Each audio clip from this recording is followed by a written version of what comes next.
Welcome to the eighth episode of Out of the Blue, the podcast, a platform dedicated to celebrating inspirational stories of people overcoming life-changing experiences who have found their way forward. I'm your host, Vernon West, and my co-host for today's episode is my son, Vernon West III, who, along with being a talented singer-songwriter with his first album available on Spotify, is also the artist responsible for our Out of the Blue logo and theme song. And I want to especially thank you, our listeners, for joining us today, giving us your precious time and attention, because we know just how valuable that is. In today's episode, we are honored to have Anthony Brown, author of his award-winning autobiography, From Park Bench to Park Ave, here today to tell us all about his amazing journey from homelessness and addiction to becoming a nurse practitioner and writing a book and dedicating his life to helping others struggling with the same problems. Hi, Anthony, and welcome to Out of the Blue, the podcast. So, Anthony, start off we always like to start with the big question. What brings you to Out of the Blue? How did it all begin? In 1961, my mother gave birth to a child. Okay. Well, you want me to start there? No, not that way. Okay. You started it, but I think when you were homeless, I think that was when. Yeah. Well, actually, it started before I was homeless Okay. because I come from an abusive background. I Oh, mean, I'm a child of the 60s, born of well, I was raised with a single mother, um, in the ghetto, no money, things of that nature. There's always booze in the house, and that's where I learned all of my social skills. You know, drink, fight, and everything's okay. And so at the age of 9, a tragedy occurred in my house. We found my mother. She got shot in the head, and she lived, but they never caught whoever did it. And so I got the opportunity to carry that resentment over whoever I thought did it. Wow. That combined with learning how to drink allowed me to learn how to use drugs to suppress all my feelings.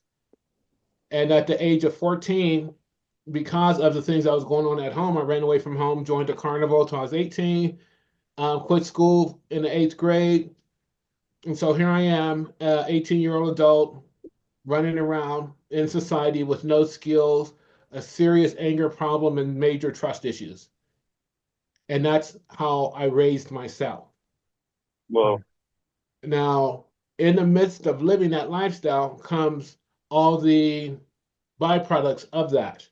I became addicted to almost everything. I spent most of the 90s in prison. Um, and finally, at the age of 37, I got sober, discovered that the way I was living was wrong, which is kind of fascinating because when you live your life for so long one way and somebody tells you, well, that's not the right way, then your question is, well, what is the right way? And so I had to unlearn everything that I learned and relearn things I didn't know. And I got that from going through recovery. I got to do a lot of introspective work. But first, I had to remove that outside layer of the substance use and ineffective coping mechanisms that I've learned to live with. And so I end up a stranger in a strange land. I was raw and didn't know what to do and extremely sensitive with the propensity to want to go back to what I know because that's what I understand. yeah.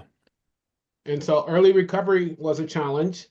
I remember I had I went to a program, learn how to stay sober, and I was good. I mean, I liked it, but being sober isn't all that it takes to change your life. It's a good start, though. Yeah, it's a good, oh, definitely. It's a necessity because if you're not in the right frame of mind, how can you do the right thinking? Yeah.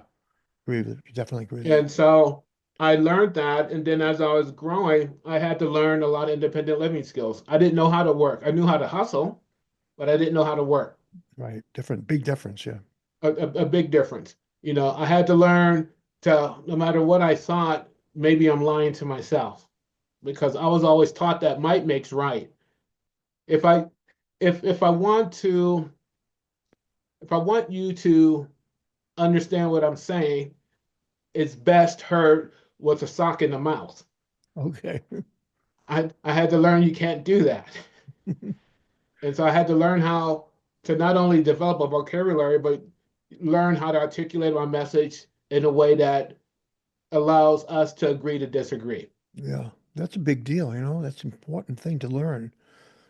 It is. And so that's how I'm living this new lifestyle. I'm learning this stuff. I'm going through some major growing pains. And then I was told that it's best that you educate yourself. So I taught myself how to read in prison. Wow, that's amazing, really. Yeah. And my first book I remember was a Louis L'Amour Western book. No kidding. I No used to read a kidding. Western book to Vernon when he was young. You remember that book, Vernon? I wonder who wrote it because we've totally got into it. It was really great.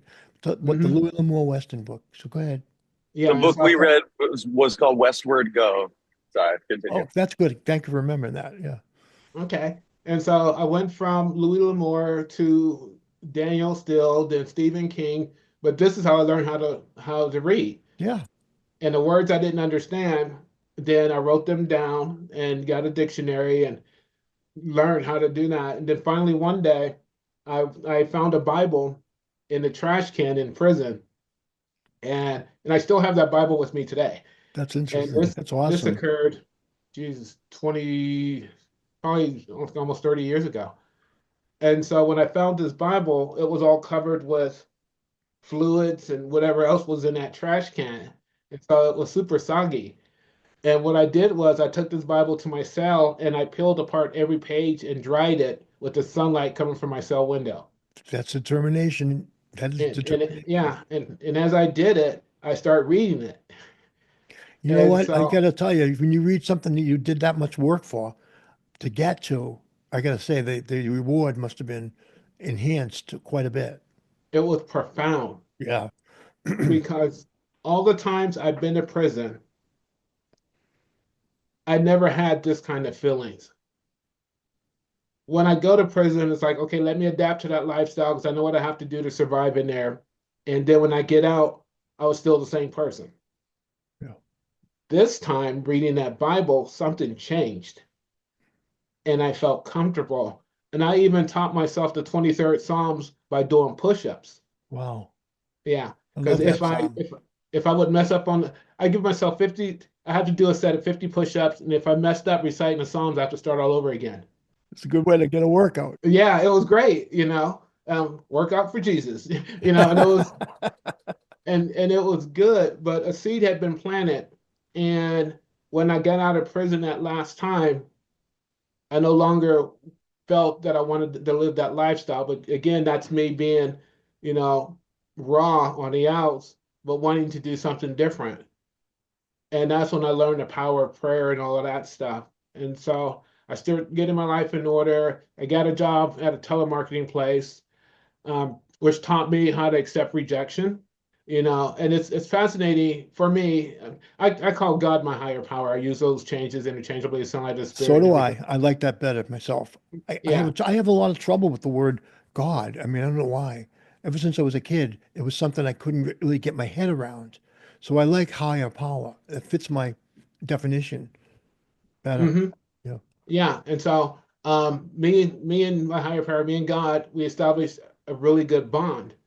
And so I'm out working telemarketing. I'm being this new person. I'm learning how to use my words instead of my fist. I'm learning how to, if somebody said something to me, that's your opinion. That's not a fact. It doesn't have to, it's just because it's your opinion doesn't mean it's a fact. It's just your opinion. That's a big one And I too. learned that if, what is that saying? Opinions are like the circle in your bottom. Everybody's got one. I was wondering how you're going to put that. Yeah, they are Yeah, like that. Everyone's got one. yeah, everyone's got one. They all stink, Yeah, they all stink. I didn't hear that And part. so I learned that, and I learned to accept people as being flawed, just as I was, because there's nobody perfect. Right. And so I have this new philosophy, this new way of life, and everything's going great. And then one day I went to the park where I used to, because I ended up sleeping in the park at the end. I mean, I was one of those homeless people that you see on TV, the dirty clothes, disheveled, hanging out in back alleys, drinking wine out of a brown paper bag. And I laugh, I tell people I was a connoisseur of fine grapes. And I like my grapes aged in brown paper sack. Ah, that's It- a, mwah. Yeah, and I drink only the most exquisite bouquet. That's Wild Irish Rose, Thunderbird mixed with Kool-Aid, and MD 2020. But I'm a classy connoisseur, and I won't drink wine out of a box.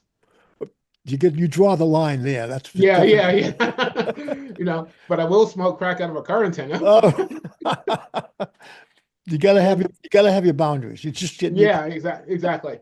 And so I changed from that lifestyle, and here I am. I have 2 years sober, and I went back to that park I used to sleep at, and I sat at that park, and that's when I I asked God. I mean, I believe if you want information, go right to the source.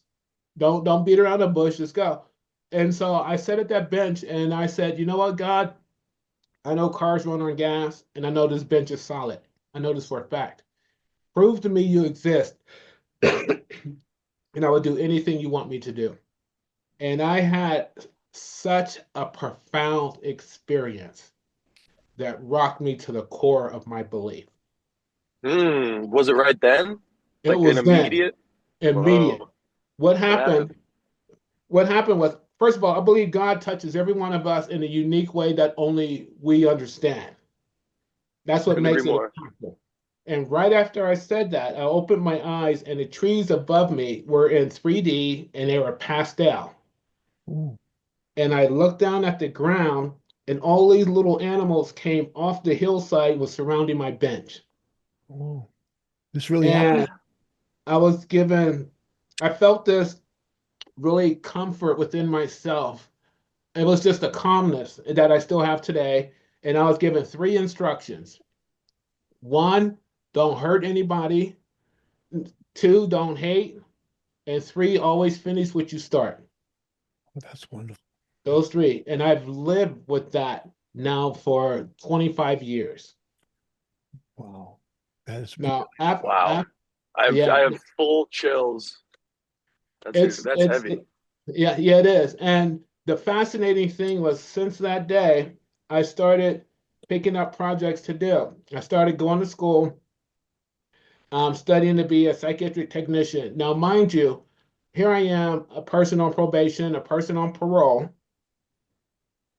barely able to make ends meet by working telemarketing, and I'm told to go to school with an eighth grade education. I got my GED in jail. And so I go to my first community college, and I'm taking this psychiatric technician course, and I pass the course.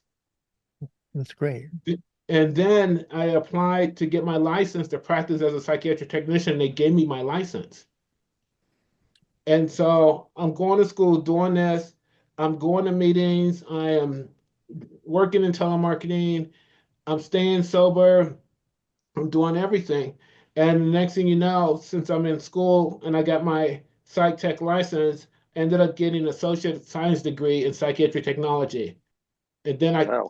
I took up a couple more classes, and then I got associate in arts degree in general education. So now I have two degrees, you know, and Wow. I'm like, and I'm praying a lot.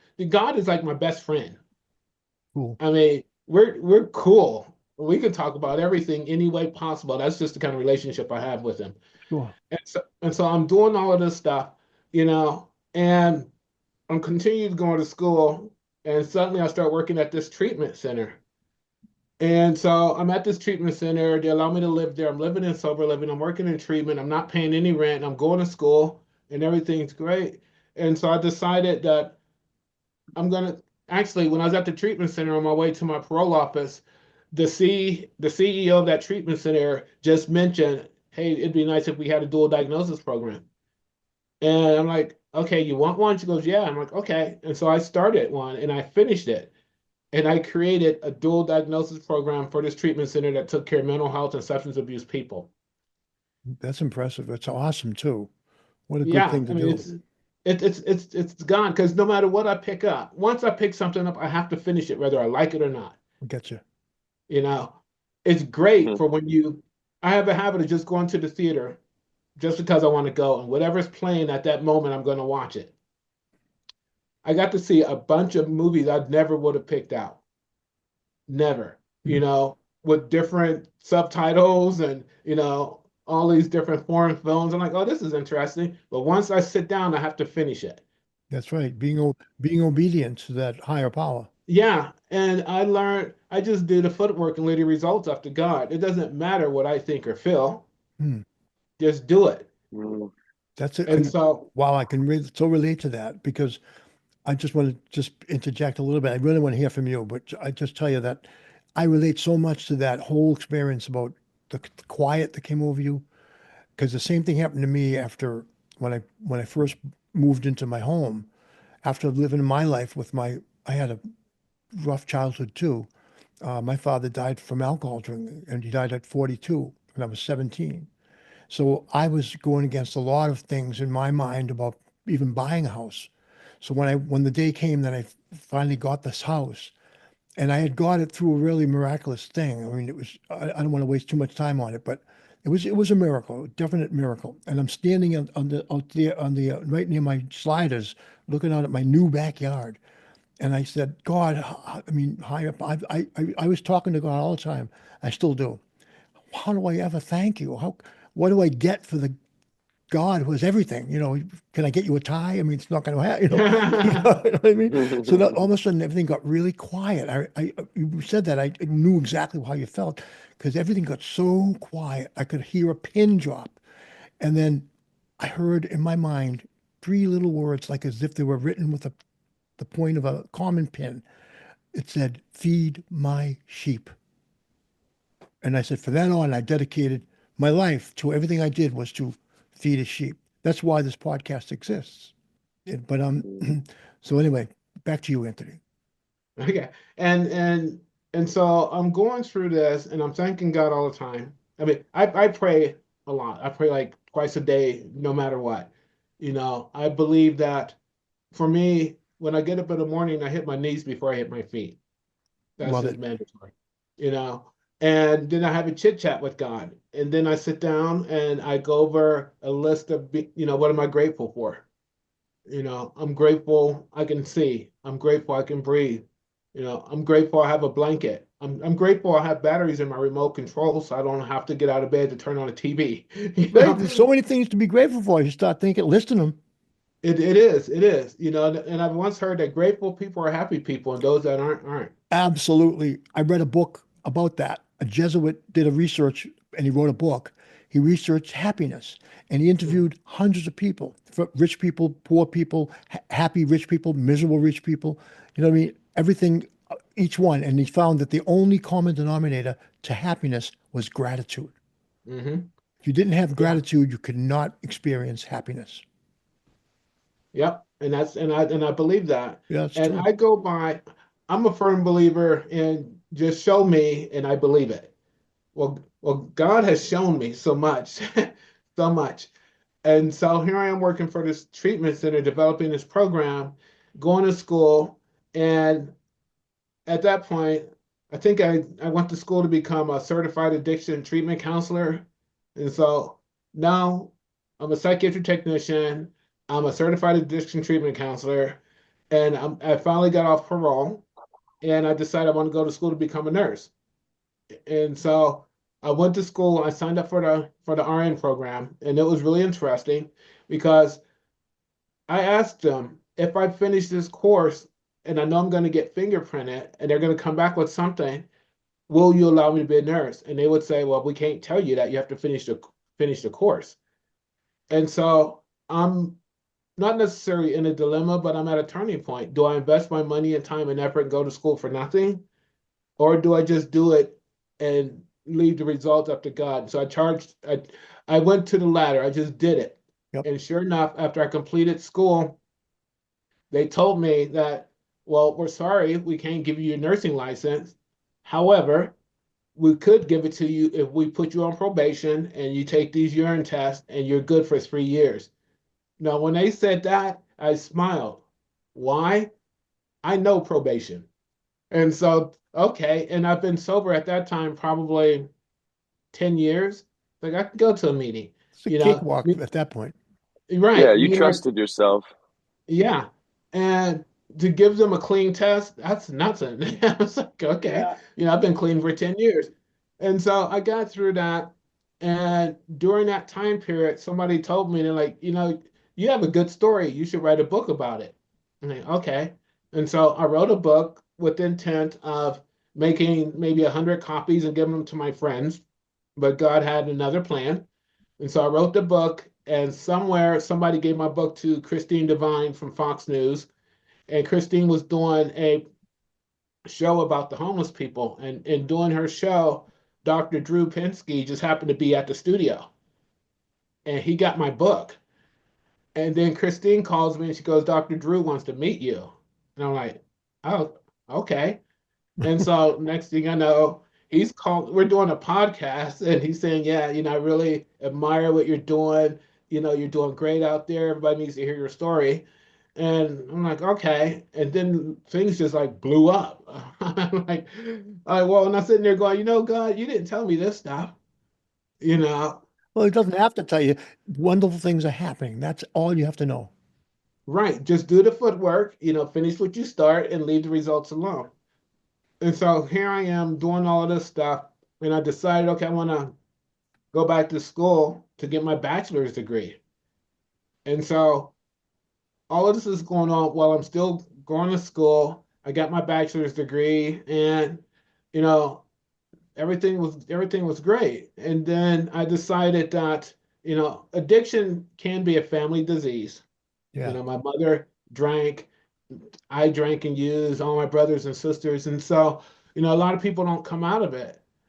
And I felt part of my amends was to help my family because I isolated from everybody when I was out there in my disease. And so I decided that, my brother needed some help. And so I bought this. He was living in a building that was abandoned. And I understand what it's like to live in abandoned buildings because I've been there and I've done that. And so I had a few extra coins and I said, okay, find out who owns that building and I'll buy it. Then you're no longer trespassing. But he couldn't do it. And so instead I bought another building, which turned out to be an abandoned 1916, 9,000 square foot mansion. It's And so, nice. yeah, Okay, a good investment. yeah, I mean, and it's back in Ohio, I'm learning there's a lot of abandoned buildings, a lot of old abandoned buildings. And so I bought this with hopes that my brother could take it over and things of that nature. And he was unable to do it. And so during this whole process, here I am in school getting my bachelor's, and I come up with a concept on how to write a brand new transitional program for homeless people. And so I wrote a program specifically designed for people that are homeless Wow. because homelessness isn't about just without a house. Yeah. There's there's a reason why somebody's homeless. Definitely. You know, one thing I've done with my research is you see very, very few babies homeless. Mm. Because if a mother gives birth in the street, Child Protective Services will take the child and put it in some sort of shelter. And so it's like, okay, well, where does these people come from? And that's what I based all my analysis on and figured out a structured plan on how to transition people out of that. And so here it is. I have this empty building. I have this plan, but I'm in California and everything's doing good. Right? Just because you write a book don't mean you're a millionaire. Believe me, I am not a millionaire. But I talk to God all the time, and through one of our conversations, God told me it's His money, not mine. And I'm like, okay, Okay. and That's a because good one. I like that. Yeah. yeah, well, you can't take it with you. No, you can't. You can't. Yeah. Huh. I've never once seen a U-Haul trailer connected to a hearse. Never. That's right. I You think I know, heard there's an old saying about the richest man in the world at the time, J. Paul Getty. That someone asked him how much is enough, and he said a little bit more. And then they said, when he died, how much did he leave? And the answer was everything. right, right. Even the Egyptians tried by getting buried with it, and they just dug it up and put it in the museum. You're right. It's and so when I heard that, I'm like, okay, if that's what I'm supposed to do, that's what I'm supposed to do. And so I'm sitting in California. By then, I start working on my master's. I'm a teacher at a community college. In the meantime, this house is sitting in Ohio. Nothing's happening. I'm 3,000 miles away, and I'm praying about it. And then that's when God says, well, just give up everything and go there. And I'm like, but, I'm living in California, God. I mean, I live in Orange County. God, I mean, the beach is right down the street, and I'm making like 6 digits a year. And it's like, and God's like, well, when you were homeless, how much money did you have? And I'm like, none, you know. And he goes, how much money was you born with? I'm like, none. And he's like, well, how much are you going to take with you when you die? I'm like, none. He goes, good, because it's all mine. Let it go. And I'm like, okay. And so I retired as a teacher and came out here to Ohio. I cashed out all of my 401k, everything, and put it towards that house on faith. And now I'm out here developing this program on faith. And it's really fascinating because no matter what happens, I have a heck of a story to tell. Right? I mean, definitely, this is so inspiring, Anthony. I mean, I'm very inspired by this. I relate in every level, right down to the cashing out my 401k to do like this podcast is what pretty much that to be doing everything I can to listen to what God is telling me, what my higher power wants me to do. And I feel like you're very inspiring, and I'm going to keep saying that. I'm sorry if it gets a little not monotonous, but it really is true. So tell us more about the place in Ohio. Okay, I don't know if you can see it, but over here, that's a picture of the house. I see it. Yes, we see it. And that's Brown Manor. And it's all over the internet. And I've done interviews and all of that stuff because one thing I've learned that when you take an abandoned 1916 mansion that's been sitting there for a long time, a lot of work has to be done. Oh yeah. A lot. And I'm like, okay, God, when I first walked into that house, I went in the side door and the ceilings were falling down. There was mildew all over the place. I mean, you could literally hear the water dripping in the basement. There was a dry bat hanging off the light. And I'm like, oh, Lord. And then I went to the hotel room and I prayed and I came back the next day and I seen the most beautifulest place on this entire planet. I mean, it has crystal glass windows. It has stained glass windows. It has 10 bedrooms. I mean, and it's like, okay, I'm ready, whatever you want me to do. And so I prayed about it. I moved out here because I sold my house in California. I was able to buy a house out here. And so now I have a permanent resident. I'm right down the street from Brown Manor. I'm using my bookshelves for it. I I had came to believe that one of the things, I believe that if you're not moving forward, look at what's holding you back. Mm. That's really important. If there's anything you want to do in this life and you're not moving towards it, what's holding you back? What chain is holding you back? Oh my And goodness. Say that one more time, just for posterity. If you're not moving forward, if you're not moving forward, look and see what's holding you back. There's something you're chained to.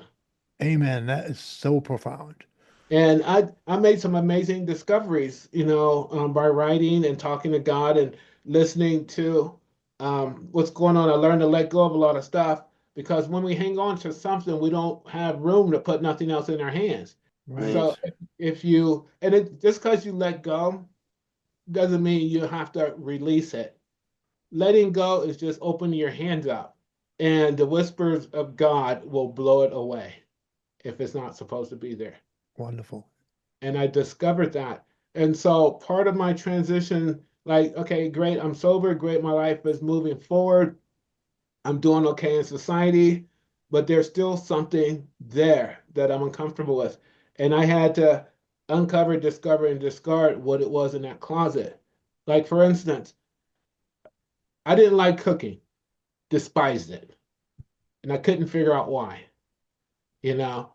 And when I look back at it, it all went back to me as being a little kid when my mother used to get drunk and she'd make me cook her scrambled eggs.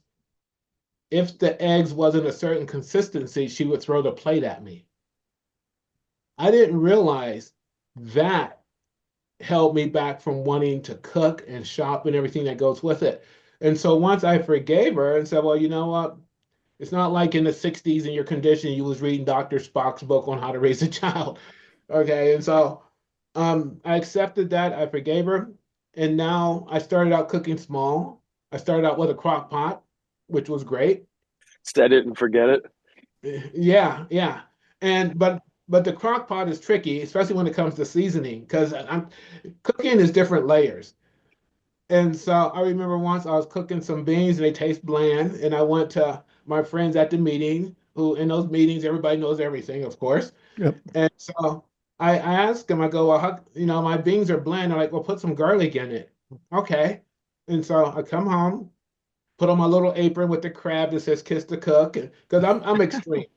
Yeah. And I'm sitting there chopping up garlic and onion, and I've put them in my beans. And next thing you know, my whole house smells like garlic. I'm eating garlic soup and it's coming out of my pores. And I go back to the meeting smelling like garlic. And they're like, what happened? I'm like, well, you told me to put garlic in it. And they're like, well, how much garlic did you put in it? I go, I put one of those balls in it.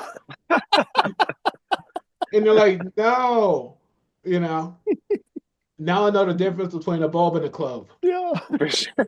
Yeah, big difference. Yeah. From the crock pot, I discovered HelloFresh. The next thing you know, I'm sauteing orange peels and all kinds of. And so, everything is a process. And I'm going through all of these things. And one of the things I discovered that because of the abuse that occurred in my childhood, and I blamed it on my mother, I come to realize that she did what she could with what she had. And so, in honor of her and me wanting to use it as a symbol of hurt people, I developed a nonprofit in her name called the Jeanette Jones Hapfield Foundation. In this way, and we're geared towards just helping out people discover what's really going on with homelessness. Mm. And so I have that going on. I have Brown Manor going on, and I'm just enjoying life. I have the privilege of being on shows like yours to discuss that there's more to being homeless than being homeless. I You love it. know, That's so, that's a great thing to just to make that statement because so many people in the world are marginalized because of their homelessness. And people don't want to pay it. They put up a wall and they try to dehumanize it. And they forget these are human beings too. These are people like us. There's somebody's brother, somebody's son, somebody's daughter. And they're not just, they're dealing with an issue that is way more complicated than just being unhoused. It's a lot more, like you were saying. I love that program you're talking about. Sounds so interesting. We got to put a link to all these things at the end of your podcast so that people can look deeper into this stuff. Because I'm personally going to look into it because I just had a guest on that was very much into helping homeless people, and he's going to really love what you're saying. I'm going to tell him to make sure he watches this. But you are onto something very good with this. I know that this problem is huge in the United States and in the world, so it's something we really need to put a little energy into, a lot more energy than we are now. But go ahead. yeah, I come to the conclusion because again, I have a PhD in vagrancy. Yeah, I Doctorate. I I lived out there for 23 years, Yep. and now I have a master's degree in nursing, and so I have knowledge from both worlds, Right. and I'm able to see things that other people can't. And what I do now is again, it's a complex issue, but it's not as complicated as we think it is. It's not as simple as we think it is, but Right. it's not as complicated as we think it is. A lot of people think it's more along the lines that, I mean, we can throw it in the category, yeah, we understand that being without house, we know what can cause that. We understand that, you might not have enough money, you don't have the income, we understand that. You might have a mental illness, we understand that. You may have a substance abuse problem, we understand that. There's even a small fragment of that population that has learning disabilities that they were raised by their parent and unable to take care of themselves. Then a parent passes away and we have a homeless person. Yeah. There's a lot of different elements, but the one thing that I focus on is that whole cognitive restructuring. You believe who you are by what you believe who you are. See, one more time. Let me think about that. You believe who you are by what you believe who you are. Okay. So your The own classic, predisposition as far as what you think you are. it's the thinking. Yeah. A classic example, you know what makes a physician good? Go ahead. because he believes he's a physician. Yeah, no, that's a definitely good thing to say. I can honestly say my experience with physicians, that's true. You know what makes you know what makes a musician good? Believing is a good musician. Because he knows he's a good musician. I was just gonna say that getting a job out here is like people go, "How much do you charge?" And you have to go, "I believe I'm worth 250 an hour, please." And then you just hope that they agree. Right, right. But once you get that solidified in your consciousness, that's who you are. You've already fortified yourself with the facts to prove that beyond a shadow of a doubt. I'm Love, I I'm a love nurse. that. That's good. I'm a very good psychiatric nurse. I am. And I can resolve or I can solve a lot of different issues. And I can educate myself to get better at what I do because this is who I believe I am. When somebody's homeless, if you keep calling them a homeless person, that's what they're going to believe. And that's what they're going to do. A homeless person things. I heard a saying once that if, like, as far as how you treat people, a person said to me, if you call a dog by a certain name, the dog starts to answer. It's the same thing for people. It's just what you're saying. If you say that to them, well, they're going to think that's what they are. Right. And they're going to behave in that aspect and get reinforced. So not only are they believing it, but all the external factors are reinforcing that fact to solidify that belief. Yep, that's it. And it becomes more and more hard to shed it. Right. But that's the whole philosophy behind Brown Manor once it's up and running. For one thing, there's only 10 people that's going to live in that 9,000 square foot mansion. And guess what? You live in a mansion. Okay. Period. You Yep, know, I love it. that's the whole thing. And you're an individual that just have ineffective coping skills. You're not a bad person. You just need to be educated more on how to do things better. That's the language we use, opposed to saying, you'll never get it, or you're a failure, or why did you do that wrong? It's like, no, I understand that sometimes it takes progress is a process. Hmm. And I reinforce approximations. You got up this morning, congratulations. Great job. You made your bed this morning. Good. Now that you know how to make your bed and you understand why, I'm going to reinforce that, but then you're going to start repeating that behavior all the time to get that reinforcement. And then I can fade that from saying good job all the time to at the end of the week, it's like you did super well. Do your And patients come in and eventually like graduate to, you get to stay a year. And within 1 year, it's not a program and it's not a shelter. It's your home. And that's what we want people to understand. Now, dealing with society and putting it together, they want to label it because unfortunately, funding is geared towards labels. correct, You yeah. know, you got a shelter for homeless people, we'll give you money. You have a home for people who are just learning how not to do ineffective coping skills. We don't have a program for that. We don't have funding for that. Okay, but that's what's needed. And so, setting up this example, now we can be able to have some form of communication so that we can at least get people to start speaking that language, and maybe we can start thinking different on how to solve this issue, because we're not even counting the true number of people that are homeless. We're not, there's a whole invisible population out there that's couch surfing in hotels, sleeping in their cars. They're only counting the person that they see laying on the streets. Right, And so right. you have the pre-homeless, those are about to be. And truth be told, a lot of people are just one paycheck away from being homeless. That's exactly true about the USA right now. That's true. I see it. And so part of what I want to do is I want to get in and educate those that are pre-homeless and let them know, okay, you lost your job being a CEO at a company for right now. Go work someplace where at least you can get hired. So it doesn't necessarily mean you're going to make a bunch of money, but that's going to help you with your dignity and your self-worth.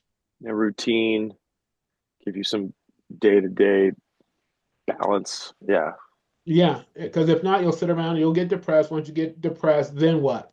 Spiral. Oh, yeah. I've been there. Exactly. And we're all gifted the same amount of time. That's a lifetime. Once it's over, it's over. So we just get to do this until then. And so in the meantime, I want to dedicate my time, my research, making connections with people getting them to understand that there's more to being homeless than being homeless. I have a Hey, question for you. Yes. Um, in this process, like, do you like visit this home often? Or like, are you like present in their lives? Yeah, well, right now we're still structuring it. We're still going through the whole construction phase because, as I said, rebuilding an abandoned mansion takes a lot of money. I bet. Of course, yeah. And so right now we just raised the funds because I had to redo the entire plumbing and sewer system. I didn't see that one coming. You know, I didn't see the city saying, well, even though you want to help people, you have to have permits and licenses and you got to pay us a bunch of money to get all of that. I didn't see none of that. Is But that stuff that you think God left out? And it was just sort of like, do you think you're pushed to that uh mission without knowing those details kind of intentionally? yes, yes, because I'm supposed to learn patience somehow. I'm supposed to learn Okay, yeah. forgiveness somehow. Uh-huh. Right. It's easy to say, okay, I'm patient when it comes to dealing with my patients because I work in a behavioral unit. I'm patient when it Right. comes to that. But what happens when you get blindsided? Are you ready for that? Are you ready to say, okay, society, even though I don't agree with you, I still have to jump through the hoops to get what you have so I can help other people? Yes, because in the meantime, no matter what I'm going through, God always gives me this little snippet that says you're on the right track. And so yes, I will be definitely in their lives. With our foundation, I set up the foundation as overseeing that house. And the beauty of it is once my expiration date comes, because we all have an expiration date, once it comes, the foundation and that house will still continue to move. If I can be there for everybody, I would, but it all depends on what God wants me to do. But the best I can do is to continue to do podcasts, continue to be honest. Somebody wants me to speak at some place. That's one way I can raise revenue. I'll go speak. I'll do whatever it takes to try to get at least one person to think a little different. Just one at a time. And if anybody has doubt, I'm proof in the pudding. I mean, Yeah. I used to eat cheeseburgers out of a dumpster. I used to be a drug addict, and now I have a license to prescribe medication. To do something that you never would have done back then, for sure. Never, never. I didn't think I'd be a nurse practitioner. I know. That wasn't in the cards, you know. Just But shows it you is what you what know it about the is. cards. Yeah. Exactly. Now I just sit down and I'm grateful to be at the table to play. Yeah, definitely. One of the things we talk about on Out of the Blue, because we're talking about a higher power, and you have such a strong, really incredibly tight relationship with your higher power, chatting with him and getting immediate answers. I feel that it's very, I don't doubt it for 1 minute. I know you're doing that. But in the out of the blue world, for a lot of people out there who aren't devoted, found any religion, they just want to know what's going on. And they're lost in a lot of ways. The things that come out of the blue are like when you talk to, what someone would say, when you thought, it came out of the blue for you to sell your, sell you get cash in your 401ks and go out to Ohio. That was an out of the blue thing that you did, almost listening to God. Because I feel like when these things come from out of the blue, I mean, everybody we've spoken to, everybody, when I always ask them, where do you think out of the blue is? Is it something, what is it? They always come back to this. It's got to be something like a higher power, God, whatever you think. And that's what I think it is. We don't own our life. We do have an expiration date, and I love the fact that we don't own the money, nothing. We don't own material things at all, really. And Right. and it's all from everything. We're the most amazing things that came out of the blue. Us, people, Hmm. humans. I mean, this is really what the most amazing story of all that in a bag of chips. You're amazing, Anthony. I can't believe I'm so fortunate. We're so fortunate to have you on. And you Oh, you came think out of the this? blue to us. I was gonna say you think this came, like out of the blue? Yeah, It's you came I. out of the blue to us because I mean, we started it, and you were one of the first people that reached out to us. And I said, like, well, this is special. I knew it was something special. The minute I saw your name and I read your thing, I said, this is my higher power sending me something very important, not just for me, but for, for feeding the sheep. 'Cause that's what it's all Hmm. about. We got a lot of sheep out there to feed. Right. And it's cool because we have the hands to feed them. That's right. I'm You know. grateful for that. The opportunity to do it that's what I say in the morning. Like I say, first thing in the morning, I definitely talk to my higher power. And the first thing I say is I'm grateful that I'm here. Mhm. I have another Yeah. chance. Yeah. And I think that's really important for a lot of people because we forget to understand the small things that mean a lot. When people wake up in the morning, they don't realize that, hey, I'm awake. No That's a small thing, gift. man. That's a That- huge thing. That's the most important gift you can get. After that, everything else is It's a all bonus. gravy after that. Yeah, everything else is a bonus. Then you throw in the little small things like, okay, well, my bladder still works and I have a restroom. Whoa. And the toilet You flushes. know, right. And I got toilet paper. It's like, what the heck? Because during COVID, a lot of people didn't have toilet paper. Yeah, Now we got plenty of it. So be grateful, you right. know. And it's all the stuff, and like you say, and a bag of chips. And I continue to fortify myself because life does get lifey. I mean, Yeah. I don't have the privilege of walking around smiling all the time. Life gets lifey. But I'm Life, able to, one more time. Life gets lifey. yes, I life like gets lifey. that's something. We're But gonna probably put that as a highlight for you. oh, you, Life you gets lifey. you can have that one.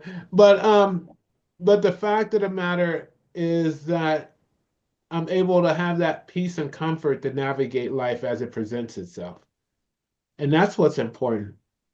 You know, I had the privilege of being out here and it snowed, and I'm from California, and it snowed like snow.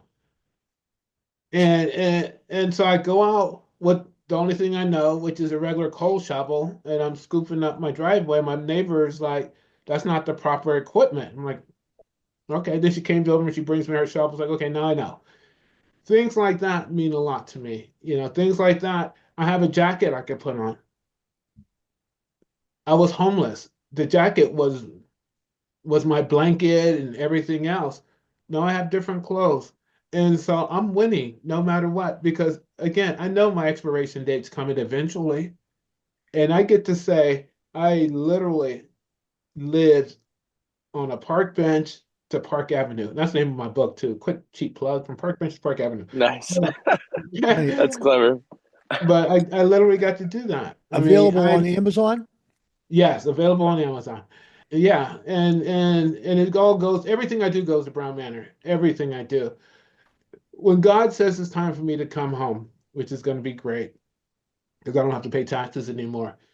At least I can at least I can say I got to do a lot of stuff. I got to party like there's no tomorrow. I mean, I got to savage my body and I made it. Oh boy. And yeah, and As I told you earlier, I did play music for a while and definitely can relate to that exact statement. And I am mhm, also very grateful that I'm here after all that uh, partying, yeah, I'd say. yeah. Yeah, And so there's something to following your heart's whims in a sense, but you know, in moderation, of course. It yeah. seems. Or you can always just throw conscious. I told myself I'm at the point in life if I felt that I just wanted to get a minivan or probably a VW bus and just take off and cruise, I'm gonna do it. I'm gonna do it. If that's what if I decide I want to leave all of the stuff behind, I'm gonna do it. Why? Because God set me up in a way in which I'm retired, so I have a pension, so no matter what, I'll get a check every month. That helps for sure. Yeah, and it's like, I hope it's a VW bus of course, of because course. you know why, right? Because me and my son both Vernon West. Oh, We're okay. VWs. Oh, nice. So And we so, actually did a band together called the VW Bus Band. oh, really? Not Yeah. sponsored. Yeah. Huh. Well, that came out of the blue. Yeah. And also my the latest book I just finished last night that I wrote about a little talking intellectual bunny. he has a VW bus that has actually VW on the bus. And so that's really fascinating. But life is good, man. We learn to live the minutes if we can't live the days. And that's super important because we get so caught up in yesterday and tomorrow is like we blow today. And all we really have, in all honesty, is now. That's That, it. that is You know. so right, man. That's profound and it's so true. All we hmm have is the moment, and if you get lost in the future or the past, you're missing it. hmm Yeah. Who was it? I think it was Kansas. Dust in the wind. Yeah, There's a little thing that says only for a moment and a moment's gone. yeah, yeah. We're just I did a show with Kansas, as a matter of fact. Yeah, okay, yeah, I and that's all love we those are is just guys. They were great guys. dust in the wind. So having said that, having knowing that, then what are we gonna do with life now? Now that we're armed with the facts, what are we gonna do? You know, I'm gonna help out our brothers and sisters in the streets, continue to give because that's what I'm supposed to do, and just enjoy life. Even if it's just to sit down with somebody and go, you know what, I understand what you're going through. I understand, I can tell, and we can have a comfortable conversation. If you want money because you have an addiction, let's talk about that. Am I going to give you money for your addiction? No. But I will feed you. That I will do. I will talk to I don't care. We can meet every day and talk about something different. And I don't mind. I don't mind at all because that's what it's all about. Somebody help me, and I want to be able to help somebody else. Because in the end, once I go through that transition after my expiration date, where am I going to go? I'm hoping that there's the heaven that they all talked about, and I get to kick it with God and go, hey, dude, check it out. You seen it. It's like, can I at least have a recliner or something while I'm chilling? You know, and then Oh, and that's yeah, wonderful. yeah. And so I get to smile, I get to be happy, I get to be content in my moments, and that's priceless.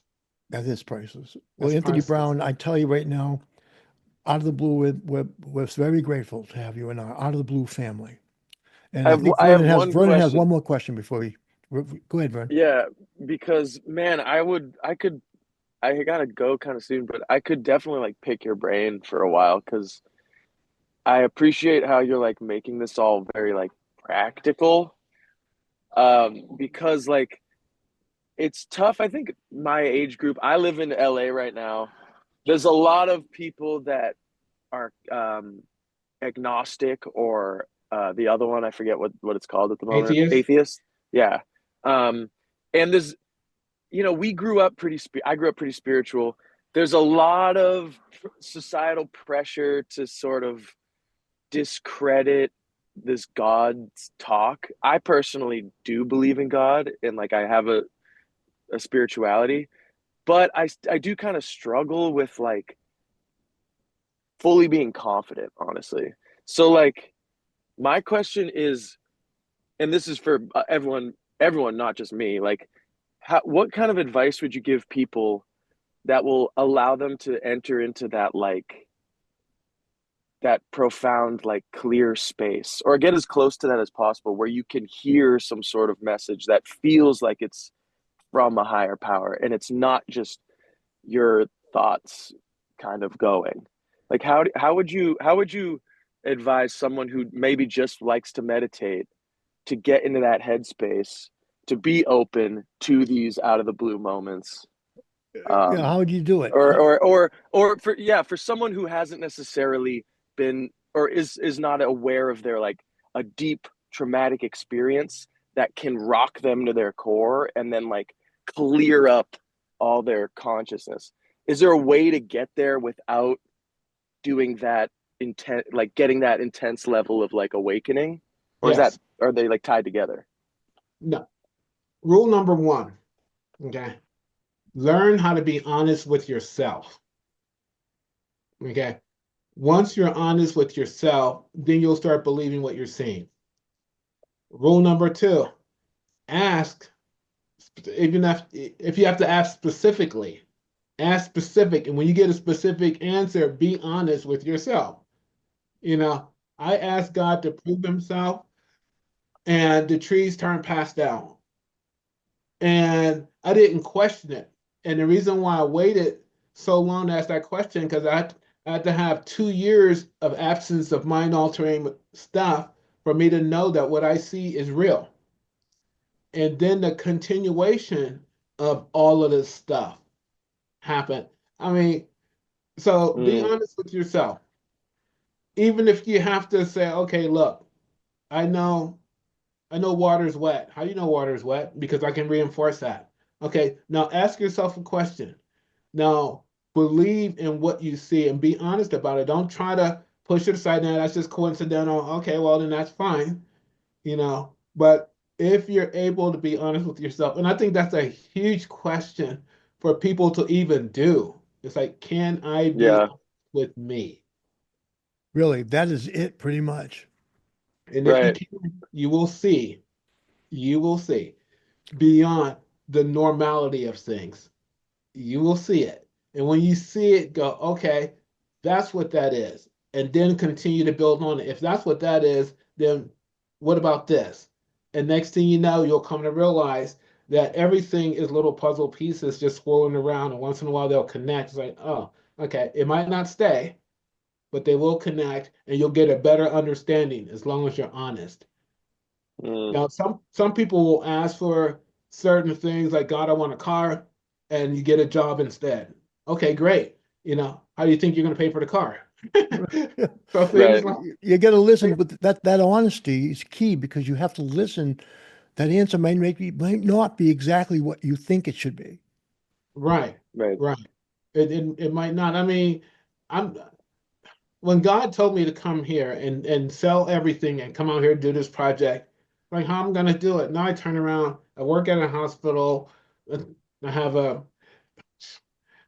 I'm a nurse practitioner. I own my house. I own my car. I have no bills per se. That's how I'm going to do it, you know? And again, I don't have to complete it. I just have to do it. This only might be just my part. I don't know. But I do it to the best of my ability and I'm comfortable doing it. Therefore, I'm on the right track. So as far as people meditating, meditation is perfect. Meditation is perfect because all you're doing is just removing all the external stimuli so you can feel the truth of what's happening in a natural order. Mm, But believe it, because when you get those little vibrations and all of that stuff, believe what you feel. Be honest with yourself. Boy, let's That's end it right there. Thank you so much for this. Is amazing, amazing podcast, Anthony Brown. You're a special person. You really are. And I'm very, absolutely, man. very, very grateful to have made your acquaintance. I want to stay friends. I hope we can talk more in the future, just even man to man on the phone and stuff. Because I really think, yeah, I feel like you're in my tribe. I suppose, we're in the same kind of, I'm in the same world you are really spiritually. I feel very much your kin. So, you gave me so much inspiration today. How'd you feel, Vern? Same thing, I bet, right? Great. Yeah, I mean, this is clearly like two people whose jobs are in their faith in something higher being drawn to each other. Like, Oh, thank you. I seems think that's accurate. this is an example of what we're talking about. It's pretty cool. So I'm going to say thank you, Anthony, once again, and maybe we'll check back with you on Yeah. Out of the Blue for another episode in sometime in the future, because we'll keep tabs on you and the brown what's it called? The Brown Brown Manor. Manor. Brown Manor. Okay, yeah, I mean, everybody should look that up online too, right? The Brown Manor's Yeah, online, it's all over the place. I mean, and your it's and your wonderful book. Park Bench to Park Avenue. One man's journey out of homelessness. Well, thank you so much, Anthony, for this wonderful episode today, and thank you everybody for tuning in with us. My host is my co-host is Vernon, my son, Vernon the third, and we especially thank you, the listeners, for tuning in, and sharing your valuable time with us. We know how valuable it is. So thank you so much, Anthony, and I really, really, you're part of the Out of the Blue family, and I'm totally honored to have you. Well, thank you. I appreciate you having me. Okay, good night, Thanks so everybody. much, Anthony. Uh, Okay, you guys have a great day. you too. Bye You bye, too. everybody.